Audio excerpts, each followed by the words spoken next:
Assembly సాక్షిగా ఇద్దరు ఆడవాళ్ళ ప్రస్తావన జరుగుతున్నప్పుడు ఆ ప్రస్తావన అయిపోయిన తర్వాత గుడ్డలు ఊడదీసి కొడతా ఎవడైనా మళ్ళీ ఇలాంటి పని చేస్తే అని ఒక మాట మాట్లాడడం జరిగింది. దీనికి సమాధానం ఏంటక్క? అంటే ఇప్పుడు సమావేశాలు పెట్టుకున్నది ప్రశ్నించిన వాళ్ళ ప్రతి ఒక్కరి గుడ్డలు ఈడదీయడానికి, రోడ్ల మీద నిలబెట్టడానికి, కొట్టడానిక? ఈ గుడ్డలు కూడా తీస్తే నీళ్ళు వస్తాయా? ఈ గుడ్డలు కూడా తీస్తే రైతులకు రైతు బంధు, రైతు భరోసా, రైతులకు రుణమాఫీ జరుగుతుందా? అసలు ఏం మాట్లాడుతున్నాడు? అధికారంలోకి రాకముందు ప్రశ్నిస్తా అన్నాడు. అధికారంలోకి వచ్చిన తర్వాత 6 గ్యారంటీలను గాలి కొదిలేసి ప్రశ్నిస్తున్న ప్రతి ఒక్కరిని జైలుకు పంపుకుంటా, గుడ్డలు ఉడదీస్తా, లాగుళ్ళల్లో తొండలు జొర్ర కొడతా, ఒక సీఎం మాట్లాడిన మాటలేనా? అసలు సీఎం హోదాలో ఉండి ఆ కుర్చీకి మేము ఒకటి ఇస్తున్నాం కాబట్టి అంతవరకు ఉంటున్నాడు.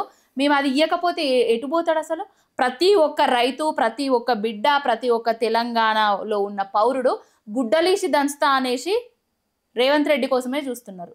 ఎందుకు చూస్తున్నారు?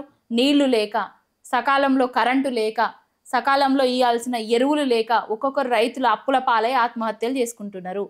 వాళ్ళందరూ ఇప్పుడు నిన్ను గుడ్డలు తీసి దంచుతారు. అంటే సీఎం తిట్టొచ్చా మరి? అరే సీఎం తిట్టొచ్చా? గుడ్డలు తీస్తా అని సీఎం అనొచ్చా? ఒక మహిళా జర్నలిస్టులను వాళ్ళు చేసిన దానికి జైలు వేసి అసెంబ్లీ సాక్షిగా నువ్వు ఇచ్చిన హామీలను, నువ్వు చెప్పిన మాటలన్నిటినీ డైవర్ట్ చేయడానికి ఇదే అసెంబ్లీ సమావేశం దీనికోసమే పెట్టుకున్నా అనేసి ఒక అసెంబ్లీ సమావేశం ఏమో ఒక సెషన్ ఏమో అల్లు అర్జున్ తోటి ముగుస్తుంది, ఇంకో సెషన్ ఏమో మహిళా జర్నలిస్టులను జైళ్ల పాలు చేసి ప్రశ్నించిన వాళ్ళను అందులో పెట్టేసి వాళ్ళను గుడ్డలు ఉడదీస్తా అనేసి దాన్ని మెయిన్ చర్చగా చూపిస్తున్నారు.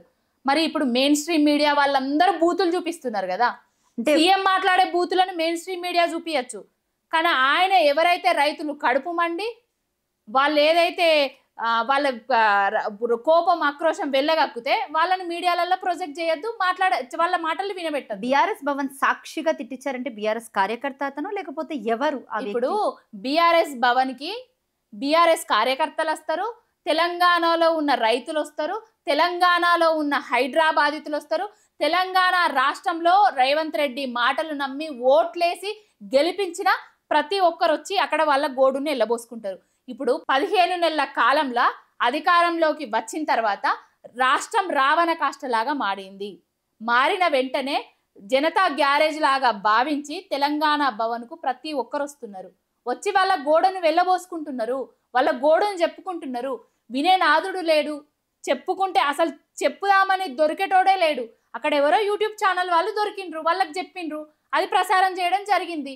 దానికి నా కడుపులు మండుతున్నాయి, నా బిడ్డను, నా భార్యను, నా అది ఇది అని మాట్లాడుతున్నాడు. మరి కేసీఆర్ గారి మీద నువ్వు వెళ్ళగక్కినప్పుడు, కేసీఆర్ గారు పరిపాలించినప్పుడు 10 ఏళ్ల కాలంలో దేశానికే దిక్సూచిగా తెలంగాణను చేసిండు. మీకు సంబంధం లేకపోతే జైలుకి వెళ్ళి వాళ్ళిద్దరిని ఎందుకు కలిసి వచ్చాడు కేటీఆర్? ఇప్పుడు ప్రతి ఒక్కరికి అంటే హైడ్రా వాళ్ళని కానీ, లగచెర్ల వాళ్ళని కానీ, ఇప్పుడు లగచెర్ల తెలంగాణ రాష్ట్రంలో ఉన్న రైతులు కాబట్టి వాళ్ళని కలిసిండు, వాళ్ళ కోసం పోరాటం చేసిండు, వాళ్ళకి బేలచ్చేటట్టు చేసిండు. ఇప్పుడు జర్నలిస్టు సోదరిమణులు అక్కడ తప్పు చేయలేదు కాబట్టి మేమున్నాం, మీ వెనకాల మీకు అండగా ఉంటాము అనేసి ఒక అక్కకు, ఒక చెల్లెకు ఎట్లయితే భరోసా ఇస్తారో కుటుంబ సభ్యుడు లెక్క ఆ విధంగా భరోసా ఇచ్చిండు. మాకు సంబంధం లేదు అంటే ఎక్స్ లో కూడా ప్రొవోకేటింగ్ గా ఆ స్టేటస్లు కానీ వాళ్ళు పెట్టడం కానీ అది ప్రొవోకేటింగ్ గా ఉంది. ఈవెన్ ఎవరైనా హర్ట్ అవుతారు కదా. మరి అంటే ఇంట్లో ఆడవాళ్ళని తిట్టే అంత ఉందంటే ఏమనుకోవాలి? అక్కడ ఇంట్లో ఆడవాళ్ళని తిట్టానంటే ఇప్పుడు ఆయన కూడా తిట్టిండు కదా. రేవంత్ రెడ్డి అనేటైనే కేటీఆర్ గారిని, కేటీఆర్ గారి కొడుకును, వాళ్ళ ఇంట్లో ఉన్న ఫ్యామిలీ మెంబర్స్ని అందరినీ,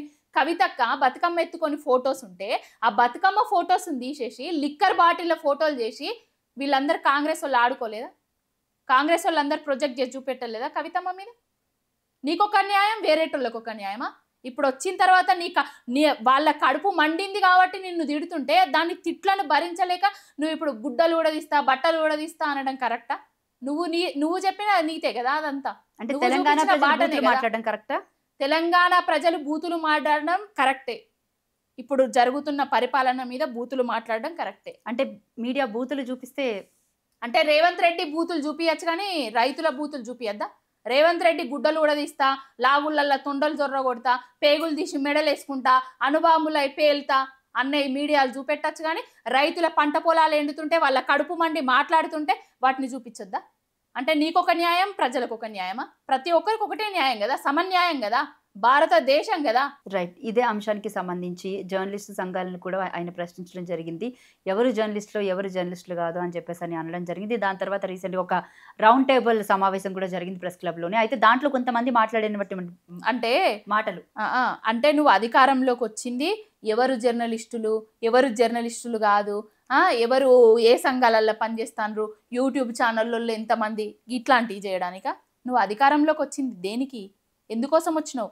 తెలంగాణ రాష్ట్ర ప్రజలకు 6 గ్యారంటీలు ఇచ్చినవే, 420 హామీలు ఇచ్చినవే. ఆ 6 గ్యారంటీలను 420 హామీలను ఎగ్గొట్టే ప్రయత్నంలోనే, డైవర్ట్ చేసే ప్రయత్నంలోనే ఆనాడు అల్లు అర్జున్ ఎత్తుకున్నాడు, ఈనాడు ఈ రేవతి తన్వి యాదవ్లో ఎత్తుకున్నాడు తప్ప ఏం లేదు దీంట్లో. తెలంగాణ ప్రజలు ఎవరు తిట్టకుండా ఉంటున్నారండి?